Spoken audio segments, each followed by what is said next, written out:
नमस्कार, मी कविता. तुमचं सगळ्यांचं मनापासून स्वागत करते. आम्ही खानदेशी या आपल्या यूट्यूब चॅनलवर. चला तर मग आजची रेसिपी बघूया, कारण माझ्याने जास्त काही बोलल्या जात नाही. ही रेसिपी बघूनच माझ्या तोंडाला पाणी आलेलं आहे. आमच्या सगळ्या कुटुंबाला ही रेसिपी खूप आवडते. आणि हो, माझ्याकडे भरलेली मिरची म्हटली म्हणजे माझ्या माहेरी दाण्यांचं कूट भरून केली जायची मिरची, कारण मी पण खानदेशातलीच. पण माझ्या जाऊबाईंनी लग्नानंतर मला शिकवलेली ही डिश. चला, आज मी तुम्हाला शिकवते. 1 वाटी बेसन पीठ, थोडंसं जाडसर दाण्यांचं कूट, हळद, चवीप्रमाणे मीठ, कोथिंबीर आणि पाणी न टाकता आपण तेलाने हे पीठ मळणार आहोत. मूठ वाळेल इतकं तेल त्याच्यात टाकायचं आणि मिरचीला उभे काप करून मस्त पीठ त्यात भरून घ्यायचं सगळं. हलक्या हाताने भरायचं, जास्त दाबायचं नाही, नाहीतर मिरच्या उलतात तेलामध्ये परत.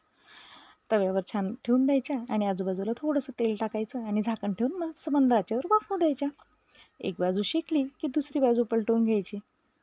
थोडासा पाण्याचा शिपका मारायचा, म्हणजे वाफ तयार होते आणि आतलं पीठ शिजतं.